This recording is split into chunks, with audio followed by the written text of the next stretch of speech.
औरंगजेब को किसी भी हिंदू राजा ने इतना परेशान नहीं किया था जितना छत्रसाल ने। वो एक के बाद एक उसकी सारी चालों को नाकामयाब करता जा रहा था। शेर अफगान को भी अपनी इस शर्मनाक हार से बादशाह औरंगजेब के तिल मिला जाने का डर था।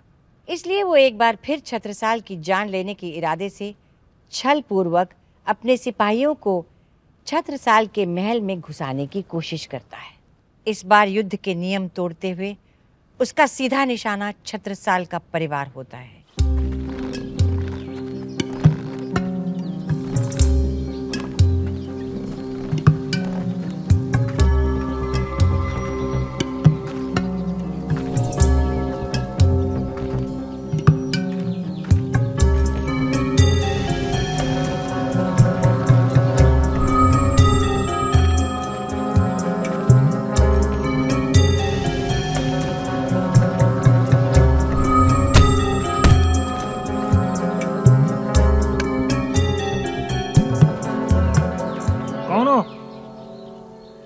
क्या लेकर आए हो? हम ओरछा से आए हैं मालिक। हम हमारे महाराज छत्रसाल जी के लिए शगुन लेके आए हैं जो हम उन्हें भेंट करना चाहते हैं।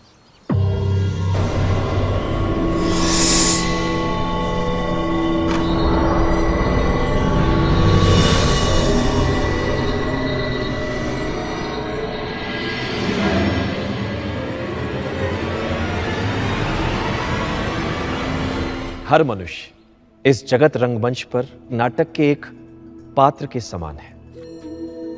वो उसका वास्तविक स्वरूप नहीं है। सत्य तो यह है कि तुम पार ब्रह्म की आनंद अंग आत्मा हो। आत्मस्वरूप के अज्ञान से जो आनंद और प्रेम का अभाव हो जाता है वही एकमात्र है दुख का कारण। संसार को नाटक या सपना जान लेने वाले लोग खुद को युद्ध में कैसे झोंक सकते हैं स्वामी जी? लोक कल्याण के लिए युद्ध करना परमार्थ है। तुम्हें यश कीर्ति का अवसर मिले, इसीलिए परमात्मा का विधान तुम्हें प्राप्त हुआ है छत्ता। औरंगजेब का शत्रुता भाव मिटाना है, फिर वो चाहे ज्ञान से हो या तलवार से, क्योंकि लोहा ही लोहे को काटता है।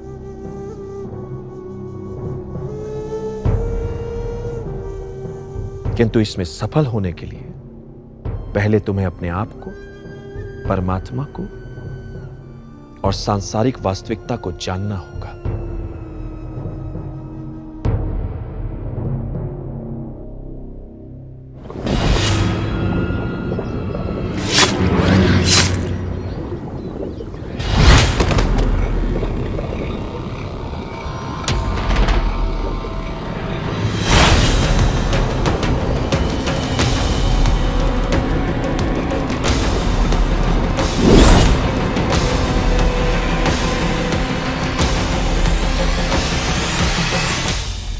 स्वामी जी, दुख दूर करने का उपाय क्या है? अपने आप को, अपने प्रियतम पार ब्रह्म को और अपने निज घर को भूल जाने से आनंद का अभाव हो जाता है। यदि मनुष्य ये जान ले कि मैं कौन हूं, कहां से आया हूं, मेरा धाम धनी या मालिक कौन है, तो वो दुखी नहीं होता।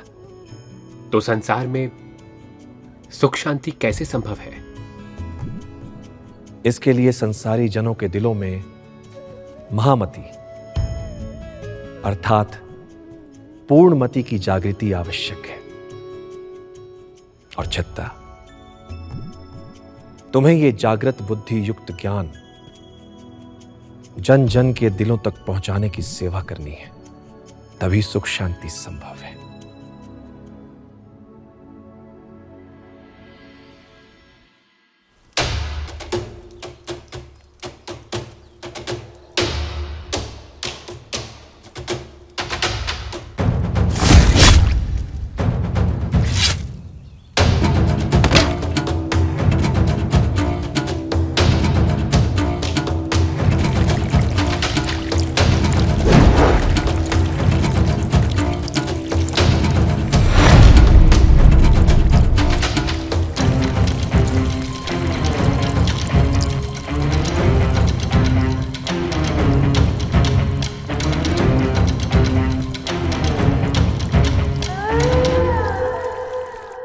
प्राणनाथ जी, धर्म की आड़ में धर्म के लिए हो रहे अन्याय और युद्ध को देखकर मन विचलित हो जाता है। आपकी दृष्टि में धर्म का वास्तविक स्वरूप क्या होना चाहिए? धर्म सकल अस्तित्व का आधार है, अनादि और शाश्वत सत्य है। यह अंतःकरण के रूपांतर का विषय है। धर्म का रास्ता करुणा से आरंभ होकर प्रेम के साथ आनंद तक पहुंचता है। सांसारिक परंपराओं, रीति रिवाजों, रहन सहन में भिन्नता हो सकती है, किंतु करुणा, आनंद और प्रेम में कोई भेद नहीं होता। छत्रसाल सपरिवार जिस महल के दरबार में प्राणनाथ जी के साथ सत्संग कर रहे थे, उसी के चारों ओर दुष्ट मुगल सिपाहियों ने इतना ज्वलनशील तेल बिछा दिया कि उसमें लगने वाली चिंगारी की एक बूंद भी छत्रसाल को उनके परिवार समेत जमींदोज करने के लिए काफी थी। आग की एक शिखा सारी कहानी को एक झटके में समाप्त कर सकती थी।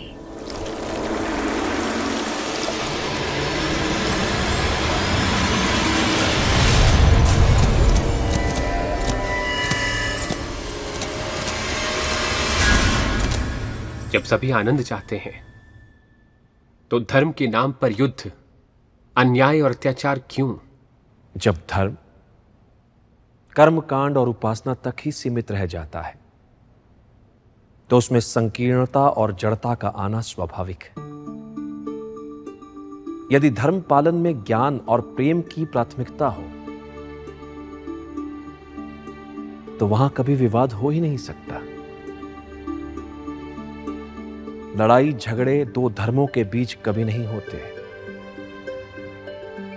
दो अधर्मों के बीच होते हैं। धर्म का मर्म समझने वाले कभी धर्म के नाम पर नहीं लड़ते। महाराज, महाराज!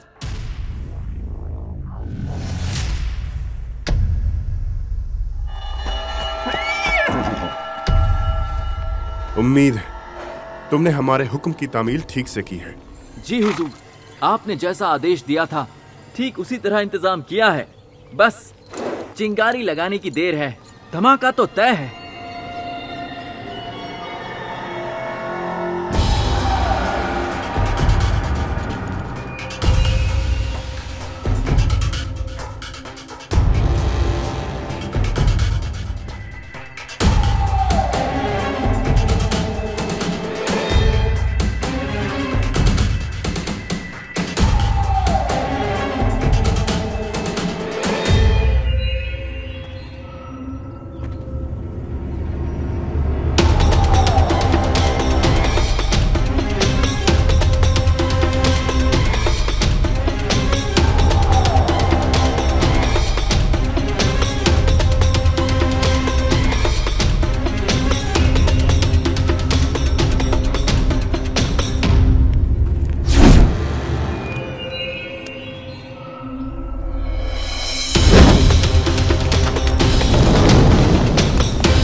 अरे जाहिलो, ये आग कैसे बुझ गई?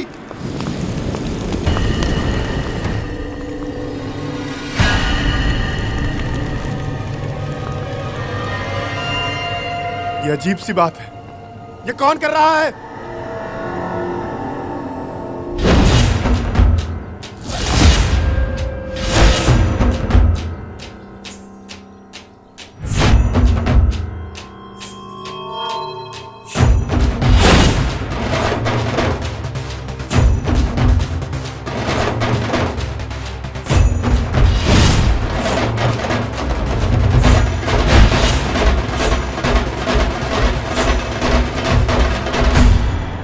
सिर्फ नाम के शेर हो तुम, कर्म तो कायरों और चोरों वाले हैं तुम्हारे। अगर शेर होते तो सामने से वार करते। छल तो तुमने भी किया था छत्रसाल, जब तुमने हमारी सेना पर वार किया था। इसका मतलब तुम्हें छल और चाल के बीच अंतर भी नहीं पता। शूरवीर युद्ध क्षेत्र में सेना पर वार करते हैं, उनके परिवार पर नहीं। क्या तुम्हारी ये कायरता युद्ध नीति के खिलाफ नहीं? हमने तुम्हारी सेना पर वार किया था, परिवार पर नहीं। हम यहां तुम्हारा भाषण सुनने नहीं आए हैं। हमारा एक ही मकसद है, तुम्हें जड़ से खत्म करना। आलमगीर के सामने जो डींगे मार के आए हो ना, वो यहाँ नहीं चलने वाली। देखते हैं तेरी औकात कितनी है। औकात देख लोगे तो सलवार गीली हो जाएगी तुम्हारी।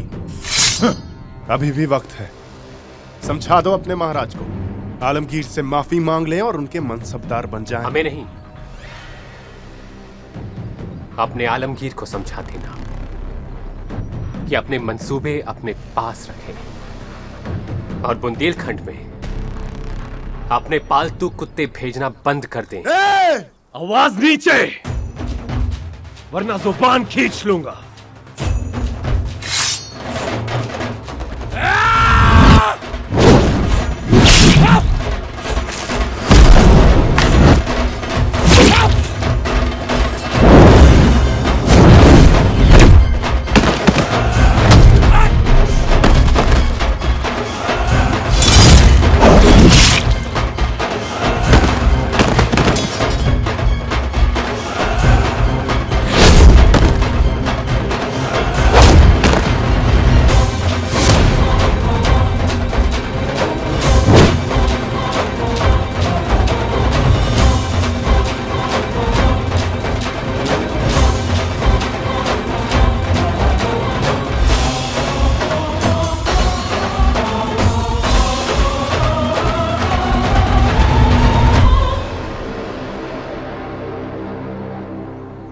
भैयाजू, मृतक मुगल सिपाहियों को उनके मजहब के अनुसार दफनाया जाए।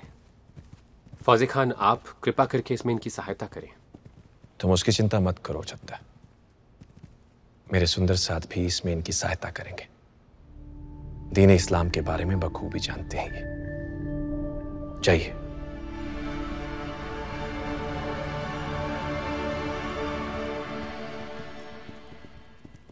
फौजी मियां जी, आपके हाथ में ये क्या है? ये मुझे मुगलों के खेमे से मिला है।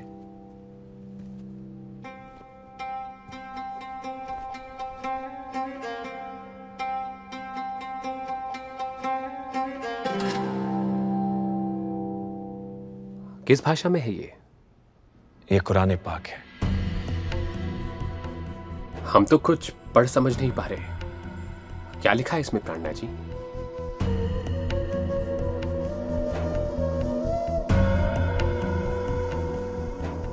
ला इलाहा इल्लल्लाह मुहम्मदुर रसूलुल्लाह, इसे कलमा कहते हैं। ला का अर्थ है नहीं, इलाहा है और इल्लल्लाह अल्लाह के अलावा। तो इस कलमे का अर्थ हुआ अल्लाह के अलावा और कोई नहीं है।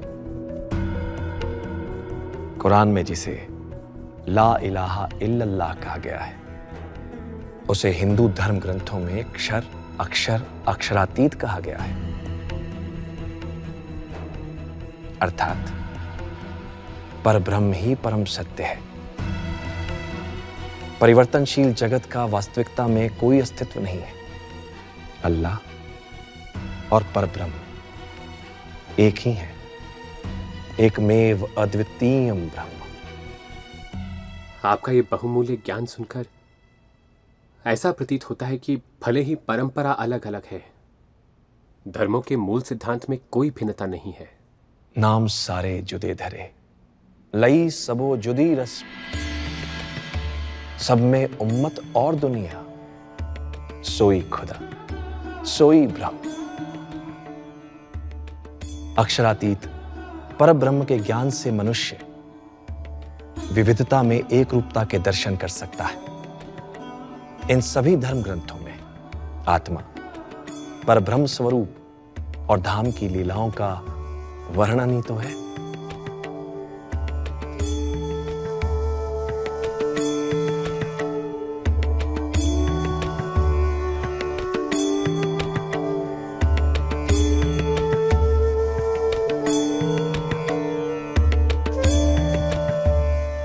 आप इसे हमारे महल में रखवा दीजिए।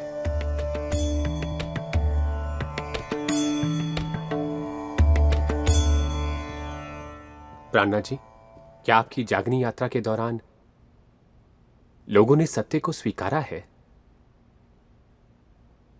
क्या प्रतिभाग मिला आपको? हमारी यात्रा के दौरान हुए अनुभवों से हमें हंसी आती है चित्ता। कुछ लोग कहते कि हिंदू के भेष में ये लोगों को मुसलमान बनाने का प्रयास कर रहे हैं, तो दूसरी ओर कुछ शरीयती लोग हमारे कुरान और हदीसों की गूढ़ बातें सुनकर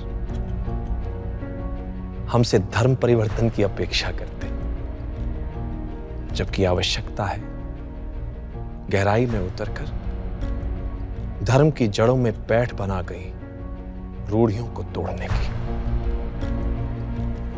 तो क्या औरंगजेब को यह आध्यात्मिक ज्ञान देकर मानवता की राह पर ला सकते हैं?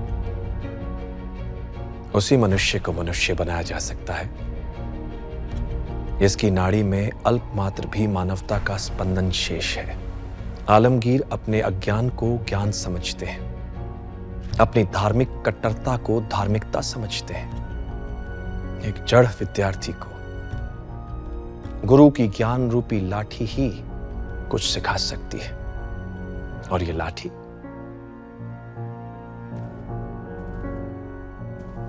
तुम्हें उठानी होगी चित्ता।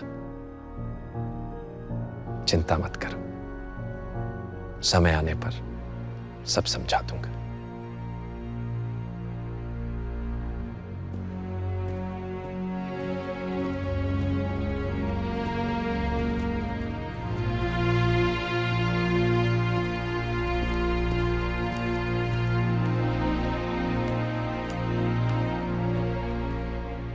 अब कैसी चिंता सता रही है आपको महाराज?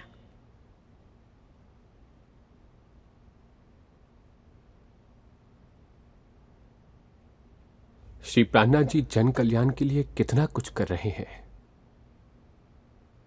उनके साथ सुंदर साथ कंधे से कंधा मिलाकर मन, वाणी और कर्म से समर्पित रहते हैं। आप ठीक कह रहे हैं महाराज, किंतु क्या? महाराज, कुछ ठाकुरों और कुंवरों के मन में संदेह बढ़ता जा रहा है। कैसा संदेह? हमसे निसंकोच कहो। पिछले 3 साल से श्री प्राणनाथ जी और उनके 5000 से ज्यादा सुंदर साथ के भोजन और आवास से लेकर हर सेवा उत्तम ढंग से हो रही है। कुछ लोगों का कहना है कि राजकोष में इतना धन है भी नहीं और ना ही वहां से कुछ दिया जाता है, तो फिर ये सब कैसे हो रहा है?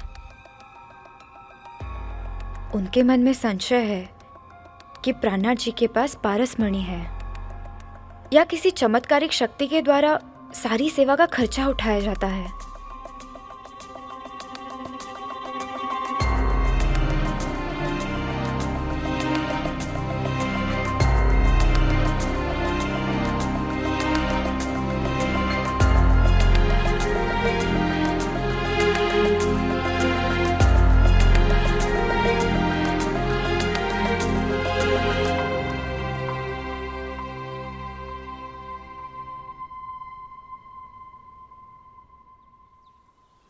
तुम व्यर्थ ही चिंतित हो रहे हो छत्ता। पर प्राणनाथ जी, आप हमारे लिए इतना कुछ कर रहे हैं और हम चाहकर भी आपके लिए कुछ नहीं कर पा रहे। सुंदर साथ समूह की सेवा का दायित्व तो हमारा भी बनता है। इस समय तुम्हारा दायित्व केवल मातृभूमि की रक्षा करना है। तुम्हारा लक्ष्य मेरे और सुंदर साथ की देखभाल से अधिक बड़ा है।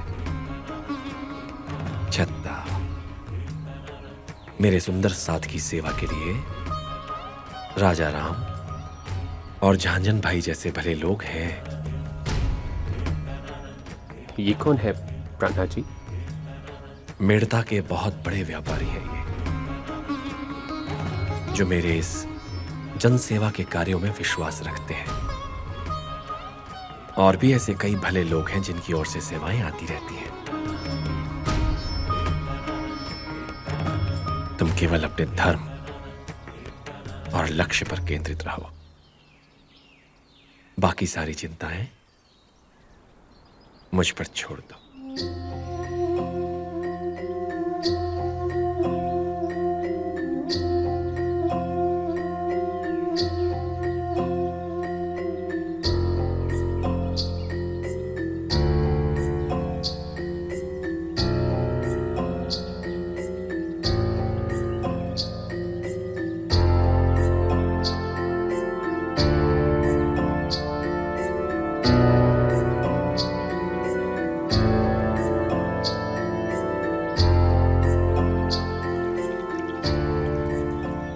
छत्रसाल अपने राज्य में धनाभाव से जूझ रहे थे। लगातार होने वाली लड़ाइयों के कारण उनका खजाना खाली हो चुका था। छत्रसाल कई पड़ोसी राज्यों को मुगलों से सुरक्षा प्रदान करने का कार्य भी करते थे। उनके एवज में वो राज्य उन्हें कर प्रदान करते थे, मगर ये धन काफी नहीं था। छत्रसाल को और धन की आवश्यकता थी। इसी धनाभाव के कारण वे अपने प्रिय प्राणनाथ प्यारे और उनके साथ आए हुए हजारों सुंदर साथ की सेवा नहीं कर पा रहे थे।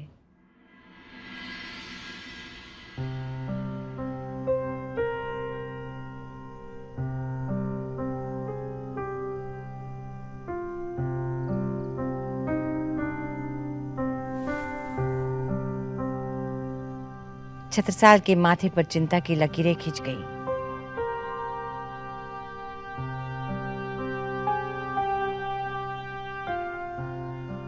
जनता के हितों के कार्य और विकास कार्यों को आगे बढ़ाने का सिलसिला भी रुका पड़ा था। छत्रसाल को जल्द ही कुछ न कुछ करना था।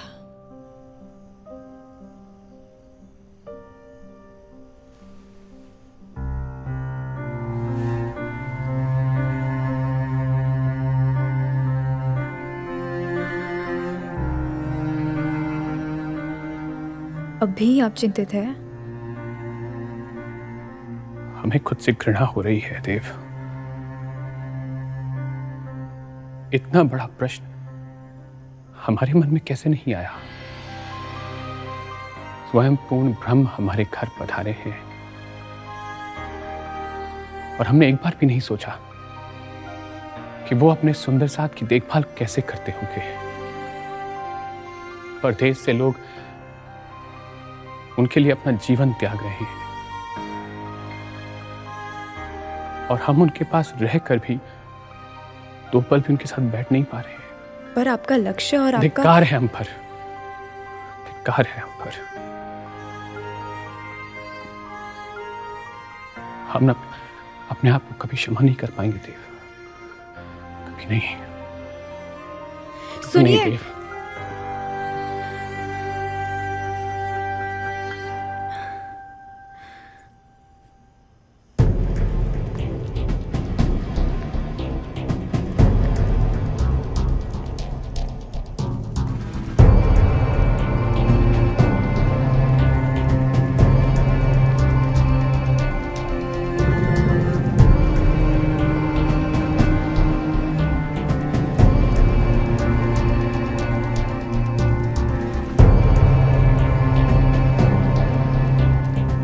बहुत प्रयास करने के बावजूद छत्रसाल को इस मुश्किल से निकल पाने का कोई इलाज नहीं सूझ रहा था। इस चिंता में वो दिन रात घुले जा रहे थे। उन्होंने अन्न जल भी त्याग दिया था। अपने पति को इस हाल में देखकर देव कुंवरी बहुत चिंतित थी। उसने छत्रसाल को बहुत समझाने की कोशिश की, मगर सब व्यर्थ। छत्रसाल अपने हठ के पक्के थे, इसलिए देवकुंवरी ने अपने जेठ बलदीवान से सहायता मांगी। भैया जी, क्या हुआ बहू जो? इतनी परेशान क्यों हैं आप? 2 दिन से अन्न का एक दाना तक नहीं गया उनके शरीर में। दिन रात ग्लानि से घुले जा रहे हैं। तो आपने हमें पहले क्यों नहीं बताया? इस तरह से तो उसकी सेहत बिगड़ जाएगी। अब जाइए, थाली तैयार करवाइए। जी। हम खुद जाएंगे उसे खिलाने और देखते हैं कि हमें कैसे मना करता है। जी।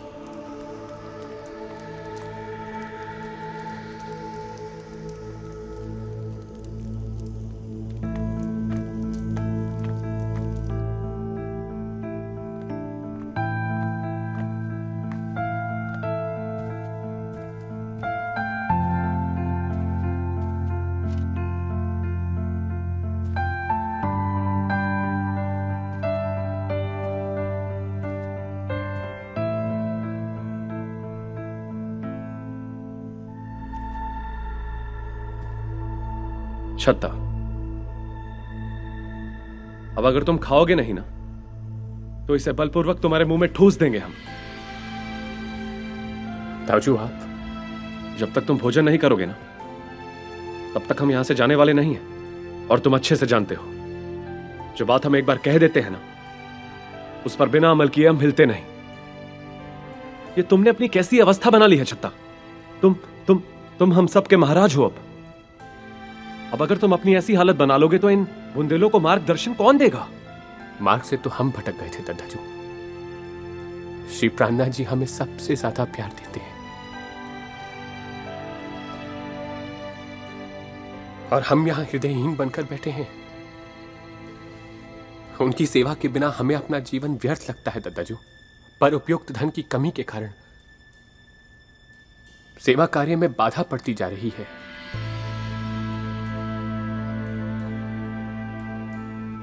हम तुम्हारे मन का बोझ समझ सकते हैं छत्ता, और हमारे पास इसका एक हल है। क्या हल है ताऊजू? आओ पहले भोजन करो।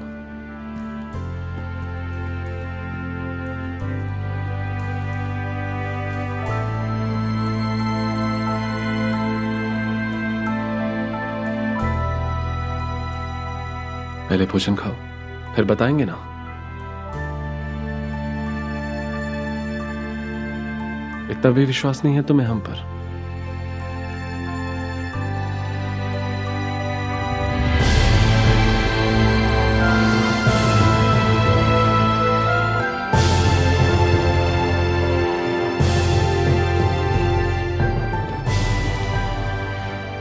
आप बताइए, क्या हल है हमारी समस्या का? उसके लिए तुम्हें हमारे साथ चलना होगा।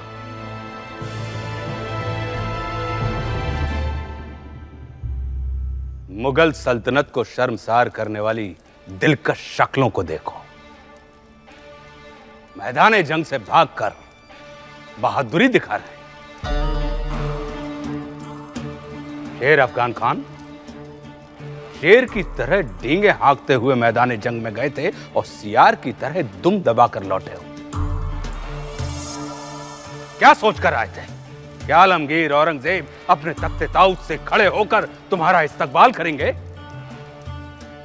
लानत है जनाब, इस रूह अल्लाह खान और शेर अफगान ऐसे अगर सिपे सलार हों तो फिर इस मुगल सल्तनत का होगा क्या? जितनी तेजी से अपनी जुबान चला रहे हो, अगर उतनी तेजी से तलवार चलाते तो ये मुगल सल्तनत पर एहसान होता। अगर इतनी ही जिल्लत महसूस कर रहे हैं आप, तो आप खुद क्यों नहीं जाते हैं छत्रसाल को खत्म करने?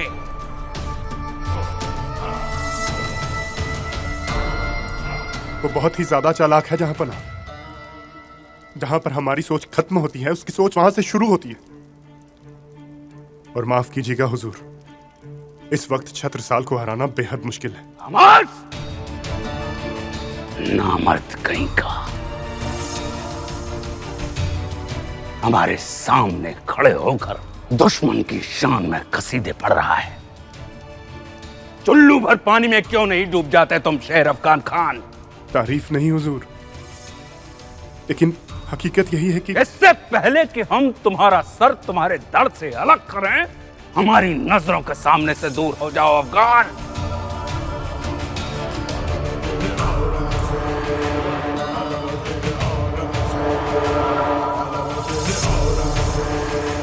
मेंढक का आसमान कुएं की चार दीवारी होता है, वो कितना ही टरटरा ले, उसकी आवाज कुएं से बाहर नहीं जाती। गुस्ताखी माफ हो जहां पना, लेकिन शेर अफगान ने वजह फरमाया है। हुजूर, इस वक्त छत्रसाल बहुत ही ज्यादा ताकतवर है, क्योंकि वो शिवाजी की तरह अपने लोगों को एक करने में कामयाब रहा है। हुजूर, उसकी हर एक सोच तूफान बनकर पूरे बुंदेलखंड पर छाई हुई है, और यही वजह है कि सारी आवाम अब उसी के साथ है। तुम जाहिलों और निकम्मों की औकात हमने देख ली। तगलियात!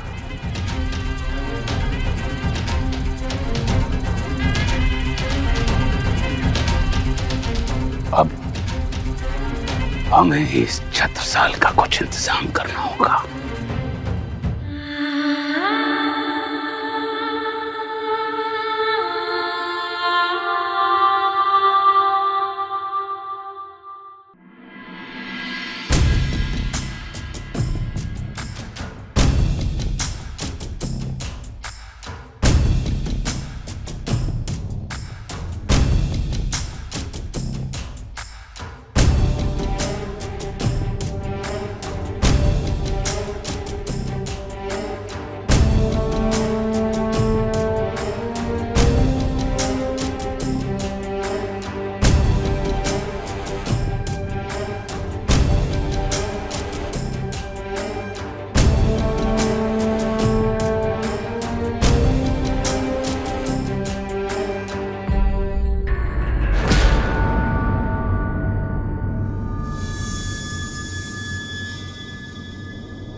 राजा